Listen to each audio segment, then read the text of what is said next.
Hey everybody. Okay, so let's get into this Belize thing. We did a rum tasting tour, and so we all got on a loaded into a bus, and we drove through Belize to the spot where the rum tasting was happening. And at the bus terminal, I guess you would call it, they have like little things, souvenirs you can buy that are handmade. These are made out of shells, and these as well. Real pretty stuff.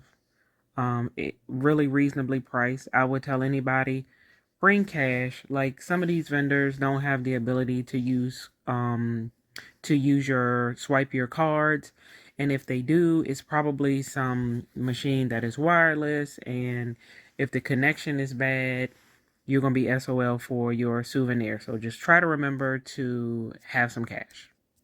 They also had a few knockoff designer items, so make sure you bring your cash for that too if you're into that kind of thing. Okay, so I'm not gonna lie, like the tour took us through like, okay, just picture Nene Leaks in the hills and you know the rest. The ghetto, the ghetto. Like I hate to say it, I hate to say it, I hate to say it, but it is what it is. Like it just is what it is. Like we literally saw none of the beautiful beaches, none of that. So be careful which tour you pick. Oh, note that we did not book through Carnival. Um, we just booked when we got off. We saw it and we booked it. So do what you will with that information. We rode by this fish market. We did not have an opportunity to get off the bus to go here, but maybe on a different tour you go to this market. I don't really know.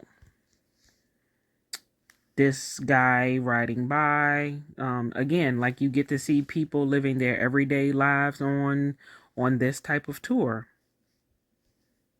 You know what, and I don't know if it's just me, but I do kind of get a kick out of anytime I see like this Allison transmission place, like just somewhere that I would expect to see in America, but maybe not expect to see in Belize. And look, Yamaha. So kind of same thing. I just thought it was cool to see these businesses there. And again, people like this lady walking with her kid, and this guy back here cutting fresh coconut. So just people literally peopling, which is cool to see when you go to other countries. Now let's get into this tour. So, you know, they're going to show you how the rum is made and the whole distillation process, as you can see there. And yeah, ain't nobody really interested in that. We trying to taste something. So they have all of the different rums lined up here, as you can see, and they hand you little cups. Like if you look in this guy's hand right here, you can see that teeny cup, and that's what you're going to taste out of. And at this point, you trying to get the tasting.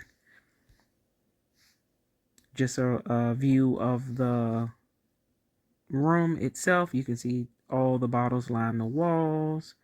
This was the one that I really liked, the rum cream.